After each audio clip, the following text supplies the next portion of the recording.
Buenas tardes.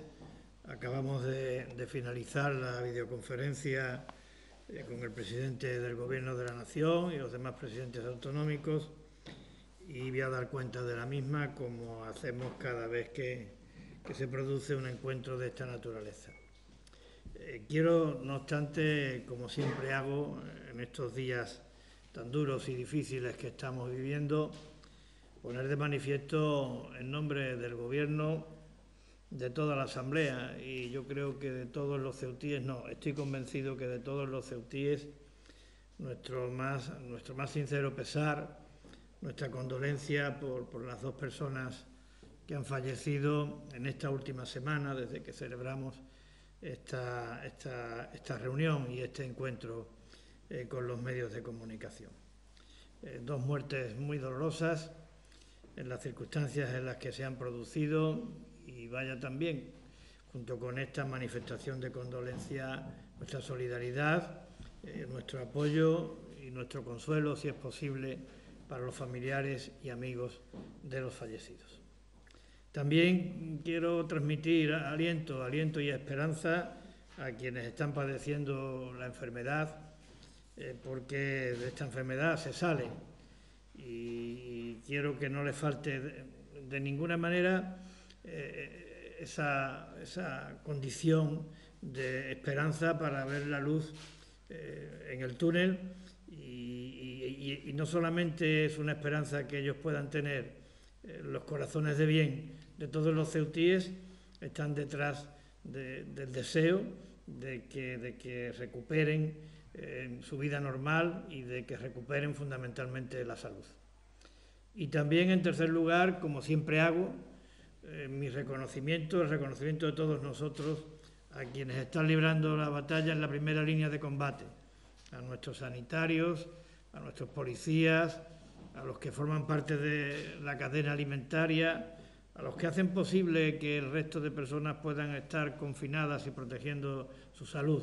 A todos ellos, mi más sincero reconocimiento, junto con mi agradecimiento. La videoconferencia se ha iniciado, como siempre, con una intervención por parte del presidente del Gobierno, en la que ha tratado fundamentalmente tres temas.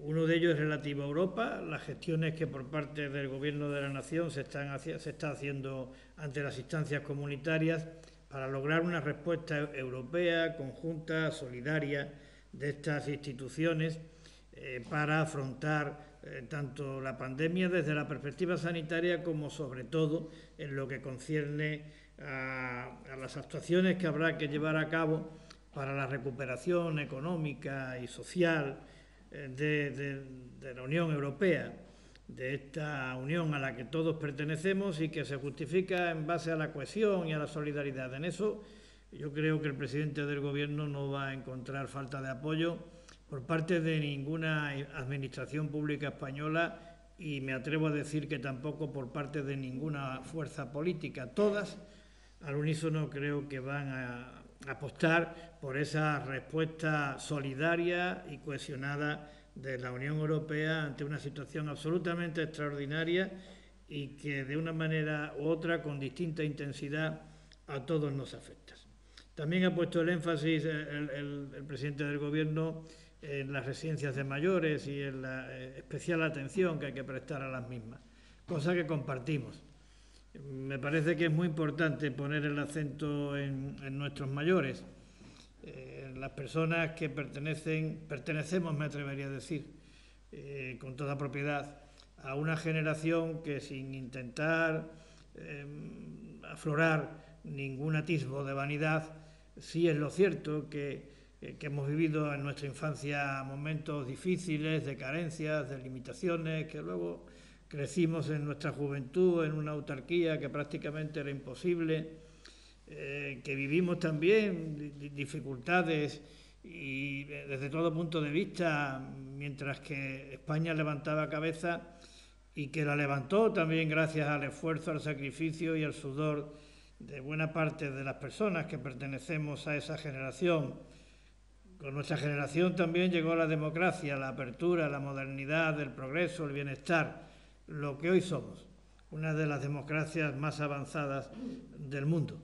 Por tanto, creo que poner el acento en los mayores, en estos momentos en los que los mayores constituyen un segmento de edad más azotado por la enfermedad esta, por el coronavirus, me parece que no solamente es necesario, sino que es prueba de madurez por parte de la sociedad española.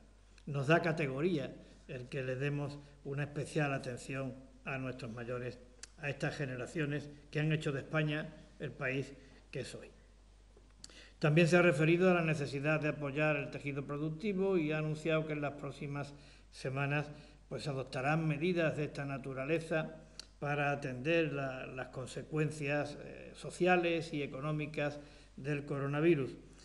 Estaremos pendientes de estas medidas que se irán adoptando a través de los distintos consejos de ministros y la podemos valorar. Yo la primera impresión que tengo de lo que ha contado hoy, apuntado el presidente del Gobierno, es que el plan de medidas que ha acordado el Gobierno de la ciudad, ha diseñado más bien, porque ahora se tiene que desarrollar a través de los acuerdos plenarios y de resoluciones de las distintas consejerías. Pero creo que lo que hemos hecho aquí es complementario de lo que está haciendo el Gobierno de la Nación o de lo que tiene pensado hacer el Gobierno de la Nación. De alguna manera estamos cubriendo determinados vacíos de asuntos esenciales que el Gobierno de la Nación hasta ahora no ha cubierto y en los planes que tiene, según ha anunciado, pues parece que también esa parte no va a quedar al menos suficientemente atendida. Luego, al margen de esto y después de la intervención de todos los presidentes autonómicos que me han precedido en el uso de la palabra, llegó mi turno y yo he aprovechado la cuestión para decir que dentro del drama que estamos viviendo en toda España y en función de los datos para toda España, indudablemente constituye un rayo de esperanza el que el crecimiento del número de contagios, la evolución que esté mostrando sea una evolución a la baja. Es decir, las estadísticas nacionales ponen de manifiesto que en el conjunto de España cada día se contagian un menor número de personas. Y esto es positivo y de esto nos alegramos. Lo que ocurre es que en Ceuta las estadísticas no dicen eso. Más bien en Ceuta las estadísticas dicen todo lo contrario. En Ceuta ocurre que en los últimos 15 días, según las estadísticas, el número de personas contagiadas se ha multiplicado por 8. En los últimos 15 días hemos pasado de 10 contagiados a 83 contagiados. Se ha multiplicado, por tanto, por 8. Y además, según el último parte que tengo aquí delante, que es el del día 4, es decir, de ayer, el número de personas que se han contagiado desde antes de ayer a ayer, es decir, en un día, en el conjunto de España la media es de un incremento del 5,97%, es decir, aproximadamente un 6%. Mientras que en Ceuta ese incremento es de un 17,74%, es decir, aproximadamente un 18%. Eso significa que en Ceuta ahora mismo la cifra de nuevos contagiados por día multiplica por 3 a la media nacional. ¿Por qué ocurre esto? Yo sinceramente no lo sé. El Gobierno de la ciudad tampoco lo sabe. Puede haber dos posibilidades desde un punto de vista teórico. Uno, que sería el más preocupante, evidentemente, y es que en Ceuta ahora el virus se está propagando con mucha más virulencia y velocidad a como lo hace en el conjunto de España, con lo cual estaríamos en una fase muy preocupante, o puede ocurrir que ahora se estén detectando personas contagiadas que ya lo estaban hace semanas, pero que no fueron detectados en su momento, dado el escaso número de pruebas que cuando empezó la crisis en Ceuta se realizaron. Ojalá sea esto, porque esto sería mucho más tranquilizador. Pero como no lo sabemos, pues le hemos manifestado al señor ministro de Sanidad, que también se encontraba presente en la reunión, nuestra inquietud y nuestra preocupación, que no es ninguna intención de alarmar, sino es única y exclusivamente una intención de llamar la atención, porque estas estadísticas hay que asociarlas al hecho particular de Ceuta, particularidad que se corresponde con dos circunstancias. Una, que somos una isla, a efectos sanitarios como en otros muchos, una isla. Y la segunda, que nuestra capacidad de respuesta hospitalaria, medida en términos de número de médicos, número de camas ordinarias o convencionales, número de camas en cuidados intensivos, medidos en términos per cápita, son sensiblemente inferiores a las medias nacionales. Por tanto, motivo también de preocupación. Se lo hemos dicho al ministro con la intención de que valoren la situación y, si lo estiman adecuado, actúen en consecuencia. Si lo estiman adecuado, pongan a disposición de la ciudad de Ceuta los recursos extraordinarios necesarios para fortalecer nuestra capacidad de respuesta hospitalaria, tal como se ha hecho de manera acertada con nuestra querida y hermana ciudad de Melilla. También he manifestado en la reunión que seguimos teniendo necesidades, carencias acuciantes en los equipos de protección para la policía local, para las personas que atienden en las residencias a nuestros mayores, para muchas personas que en el ámbito competencial de la ciudad tienen una situación de alto riesgo. Seguimos teniendo carencias. Esperemos que se resuelvan prontamente, según ha anunciado el propio presidente del Gobierno, pero yo sí he subrayado, porque además estaba delante y quería hacerlo, el gesto de solidaridad que ha tenido la Junta de Andalucía con Ceuta, en virtud del cual ya han llegado a Ceuta, o están a punto de llegar, ya han llegado, me confirma el señor consejero, 15.000 mascarillas, que van a significar un alivio importante para estas personas que en el ámbito competencial de la ciudad también están en la primera línea de combate y también merecen todo nuestro apoyo y, por supuesto, nuestra cobertura para protegerlos debidamente. Me parece que es un gesto de mucha importancia el que ha tenido la Junta de Andalucía y en particular su presidente, porque nos está dando parte de lo que necesita. Porque cuando uno da lo que le sobra, pues, hombre, tiene importancia, pero cuando uno da parte de lo que necesita, tiene doble importancia. Yo le he dicho públicamente, y ahora lo repito, que será un gesto que los ceutíes de cualquier color político, porque esta protección de las personas que están en alto riesgo no distingue de colores políticos ni de ideologías. Esto es en beneficio de todos los ceutíes. Creo que es un hito histórico y, por tanto, merecedor de consideración, de aprecio y de valoración, como estoy haciendo en estos momentos. También he comentado al presidente del Gobierno, esto es ya reiterado, la situación de los marroquíes que se han quedado bloqueados en nuestra ciudad a partir del cierre de la frontera del vecino país. Es una situación insostenible desde muchos aspectos. El más preocupante desde el punto de vista de la seguridad. Creemos que es urgente que se aborde un plan de seguridad para que estos establecimientos, que son unos establecimientos que, no olvidemos, no están concebidos para albergar a personas y lo están haciendo por una situación de emergencia sanitaria, pues que cuenten con la debida seguridad. Esperemos que quien tiene competencia al respecto responda de la manera eficaz, adecuada y urgente que demanda la situación. La situación es insostenible y además no resulta fácil de entender, por lo menos para el Gobierno de la ciudad, porque se trata de inmigrantes y en Ceuta hay un centro para el alojo de inmigrantes, un centro de estancia temporal de inmigrantes. No resulta fácil de entender por qué no van al centro de estancia temporal de inmigrantes, con lo cual muchos de los problemas que ahora tenemos, entre ellos el de la seguridad, se quedaría o se vería resuelto. Y también le he dicho al presidente del Gobierno que el Gobierno de la ciudad ha diseñado un plan de medidas urgentes para atender dos ámbitos fundamentalmente. Uno, las situaciones de emergencia social y otro, la necesidad de apoyar a nuestro tejido productivo y en particular de apoyar a las microempresas y a los autónomos de Ceuta. De apoyarlos para que sobrevivan, porque si sobreviven, y yo estoy convencido de que lo van a hacer porque coraje no les falta, pues si sobreviven resulta que el pulso económico de la ciudad podrá seguir manteniéndose cuando este drama pase, y podrán seguir emprendiendo y podrán seguir invirtiendo.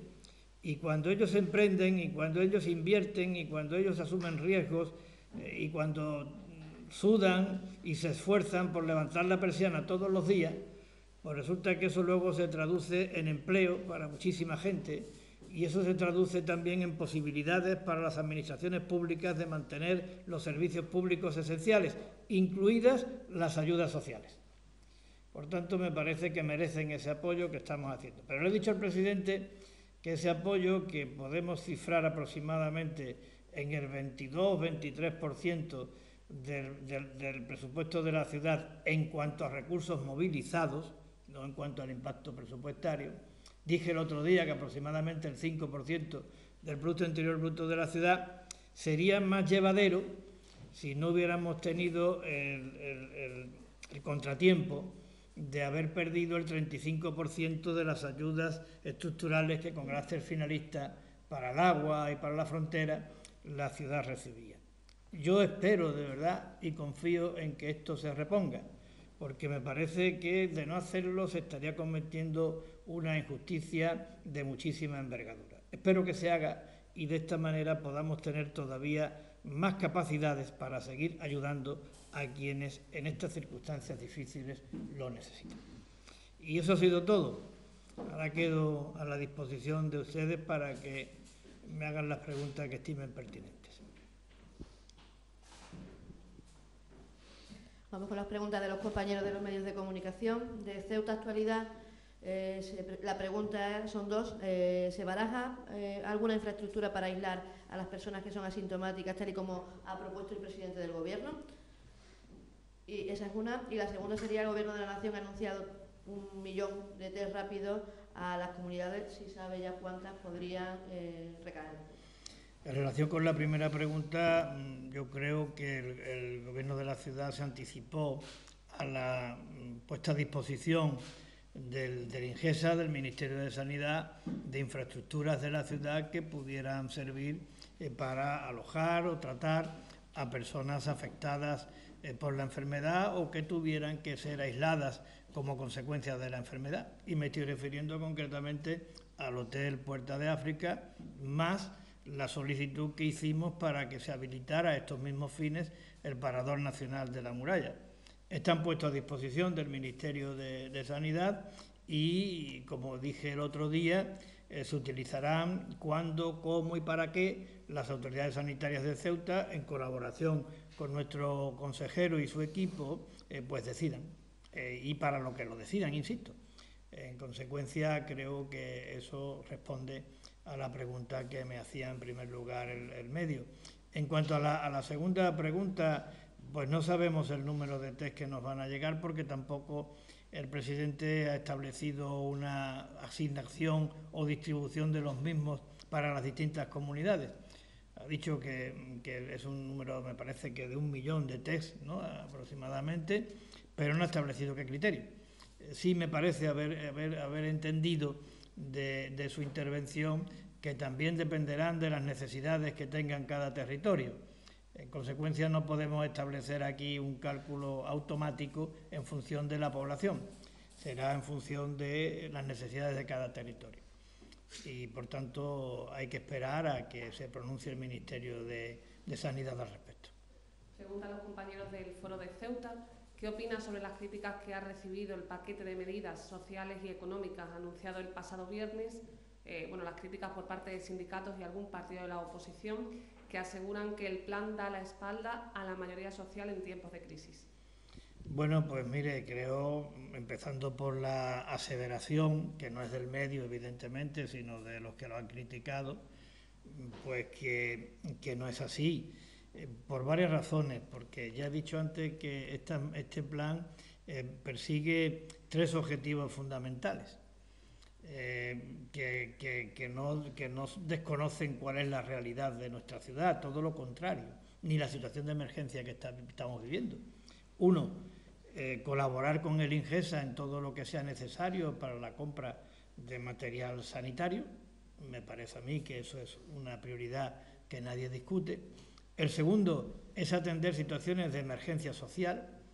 Bueno, los alojamientos que hemos tenido que llevar a cabo, la posible y esperemos que pronta eliminación del hacinamiento del centro de menores, el refuerzo considerable de las ayudas para alimentos, las previsiones necesarias para el tema de la ayuda a domicilio, becas de comedor, es decir, situaciones de emergencia social y refuerzo de las partidas correspondientes que van destinadas a quienes más lo necesitan. Y en tercer lugar, la otra es las microempresas y los autónomos. 3.600 microempresas, de las cuales 2.000 son autónomos. Claro, si nadie les echa una mano a estas personas, que lo que han recibido hasta ahora del Gobierno de la Nación es la posibilidad de comprometer créditos para financiar las consecuencias de la crisis, pero créditos que alguna vez habrá que devolver, nosotros entendíamos que necesitaban ayudas directas sin necesidad de devolver. Y creo que es un segmento muy sensible de la población de Ceuta. Sensible por lo que afecta a ellos directamente y sensible por el impacto que tienen en el empleo. Porque claro, estamos hablando de 3.600 empresas, 2.000 autónomos, pero que a su vez crean mucho empleo y mucha actividad y mucha vida. Por tanto, creo que teniendo en cuenta los objetivos, se ha considerado de una manera muy clara esas necesidades de índole social. Hemos dado el primer paso, que es diseñar el plan. Ahora nos queda llevarlo a la práctica. Vamos a hacerlo de manera celérica, porque esto no estamos para pensarlo mucho. La gente las dificultades las está teniendo hoy y está esperando tener respuesta de sus administraciones, si es posible, hoy. Y si no es posible hoy, mañana. Y con esa celeridad vamos a actuar. También hemos recibido muchos mensajes de apoyo en cuanto a las medidas. Algunos se han publicado, otros no se han publicado, pero quiero decir que también hemos recibido muchos mensajes. Y a quienes lo critican, lo que yo les animo, sinceramente, es a que aporten ideas y que enriquezcan el documento final, porque en una situación de esta, como dije el otro día, estamos todos para arrimar el hombro y a nosotros las críticas no nos parece que sean un componente destructivo.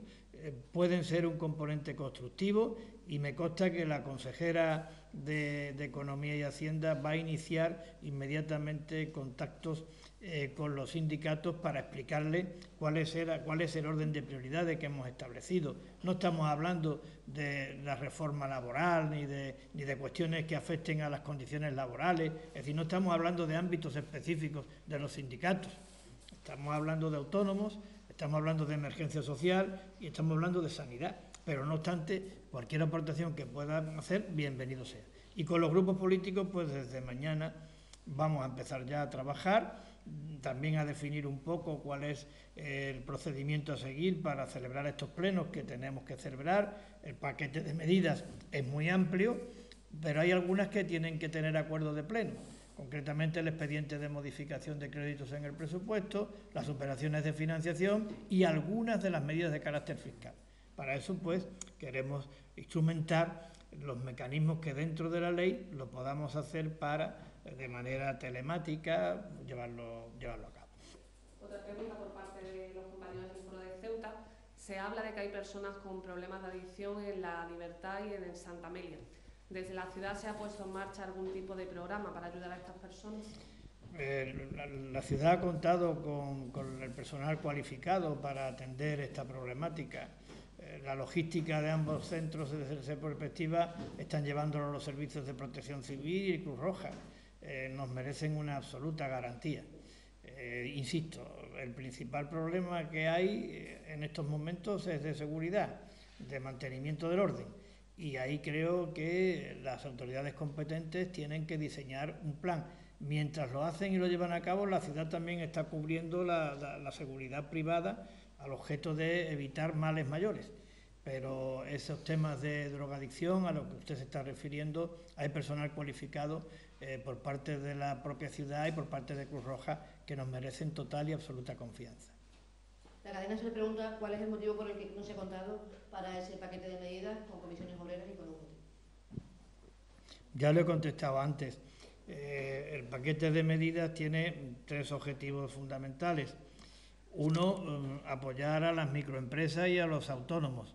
No hemos entrado en cuestiones de índole laboral ni en cuestiones específicas que afecten a los sindicatos. El segundo objetivo era atender las emergencias sociales derivadas de situaciones de dificultad de esta crisis sanitaria, y la tercera, colaborar con el Ingesa. Con todos estos interlocutores sí que hemos hablado, pero este no es un documento cerrado.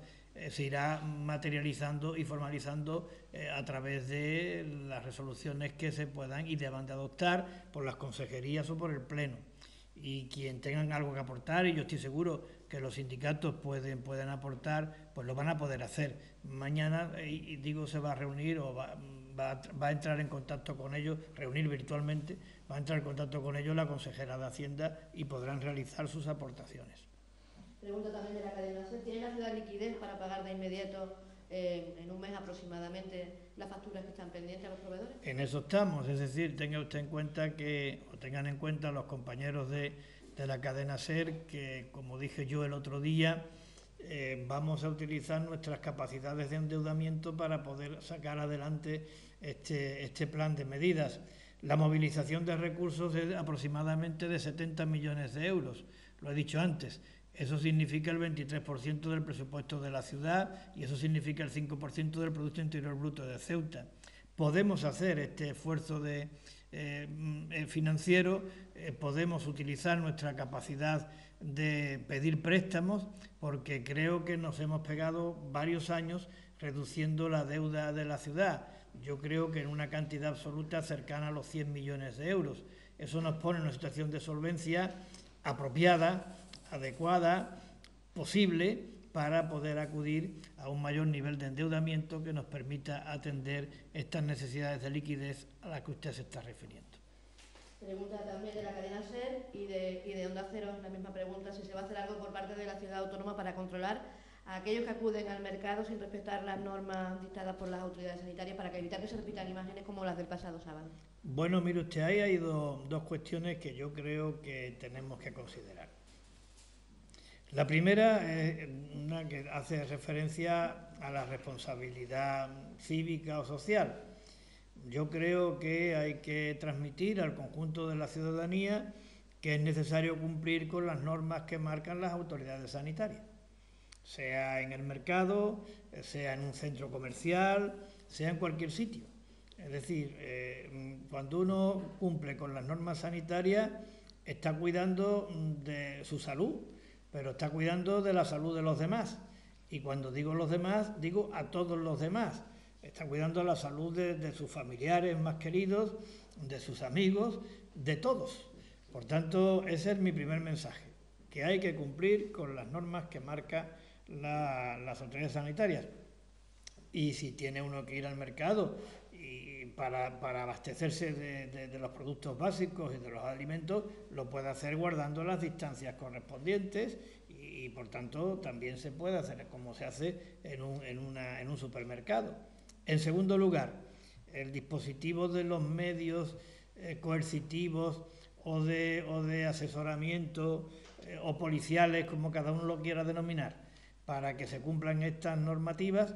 Ese dispositivo lo realiza la Delegación de Gobierno, utilizando para ello a la Policía Nacional, a la Guardia Civil, a la Policía Local y al Ejército. Evidentemente, creo que ha ido circulando por las redes algunas imágenes nada constructivas desde el punto de vista de lo que estaba ocurriendo el sábado en el mercado. Creo que eso se ha trasladado ya a la delegación de gobierno en las videoconferencias que se celebran habitualmente y se dispondrá lo necesario para que esto no vuelva a ocurrir. Estoy convencido de que se hará de esta forma. Pregunta del Faro de Ceuta. Como usted ha dicho, no resulta fácil de entender la postura que se tiene con el Pabellón de la Libertad. ¿La delegación del Gobierno le ha comunicado ya el dato de inmigrantes que hay, si hay casos de personas con antecedentes u órdenes de prohibición de entrada? Me gustaría que me repitiera la pregunta porque es que me ha pasado una nota el consejero a la que me voy a referir ahora. ¿La delegación del Gobierno le ha comunicado ya a la ciudad el dato de inmigrantes que hay, si hay casos de personas con antecedentes u órdenes de prohibición de entrada? Sí, la delegación de gobierno ha comunicado a la ciudad estas incidencias a las que usted se está refiriendo. Y todas estas incidencias lo que ponen de manifiesto es que el polideportivo no parece que sea el lugar más apropiado para que estas personas estén allí, habiendo otros recursos que pueden ser utilizados de una manera más acorde con la situación en la que se encuentran estas personas. En eso vamos a seguir insistiendo, eso mismo le he dicho yo hoy al presidente del Gobierno y eso mismo seguiremos diciéndole de forma reiterada cuantas veces sea necesario en las videoconferencias de coordinación que con la delegación de Gobierno celebramos a diario. La pregunta de Ceuta Televisión, si hay ya fecha para el traslado de menores acogidos en el centro de reloj temporal a las nuevas instalaciones, por una parte, y luego si también la delegación de gobierno habría comunicado ya a la ciudad que se descarta el centro de inserción social pues para acoger o alojar a ciudadanos transfronterizos. En relación con la segunda pregunta, sí, la delegación de gobierno ha descartado la posibilidad de utilizar el recurso del CIS en el ámbito del centro penitenciario de Mendizábal para esta finalidad y en relación con la primera pregunta, de 10 a 15 días esperemos que esté operativo el nuevo recurso para los menores extranjeros no acompañados. Y de los compañeros de Radio Televisión Ceuta, las 15.000, ¿a qué servicios se van a distribuir o qué reparto va a tener las 15.000 mascarillas que ha entregado la Junta de Andalucía? Bueno, pues siguiendo un criterio objetivo en función de la necesidad que tenga cada servicio. Esto va dirigido fundamentalmente a las personas que están sometidas a una situación de riesgo por razón del desarrollo de la actividad que vienen llevando a cabo y por tanto pues serán los servicios de sanidad y de gobernación y otras áreas implicadas quienes decidan la distribución de estas 15.000 mascarillas. Otra pregunta del foro de... Otra pregunta del Foro de Ceuta. ¿Qué opinión le merece el anuncio de la delegación del Gobierno de tener tolerancia cero con las personas que no cumplan con el estado de alarma? Hombre, me parece que es algo consecuente. Es decir, no cumplir con el estado de alarma significa poner en riesgo la vida de muchísimas personas. Por tanto, en eso hay que ser drástico y contundente. El INGESA no ofrece información sobre la cantidad de pruebas realizadas y cuántas de estas se hacen en Ceuta y cuántas van a Madrid. ¿Tienen ustedes esos datos? Bueno, eso me gustaría que se lo preguntaran ustedes al INGESA. Sí, yo, perdón un momento, Javier, es que me ha pasado la nota de una tercera persona esta mañana. Es que además no será esta señora que hemos hablado antes, ¿no? Entonces yo me he referido ya a ella, ¿no? Cuando yo he dicho... No, 3 desde que empezó, pero la última semana. Es decir, es que ya la otra... Muchas gracias de cualquier manera. Además, esta persona en concreto era muy querida y muy conocida. Muy querida para mí y muy conocida por mí. El hijo además es funcionario de esta ciudad, empleado de esta ciudad en el Parque Marítimo y la verdad es que lo sentimos muchísimo. Pero yo le había dicho antes, Javier, muchísimas gracias. Muchas gracias.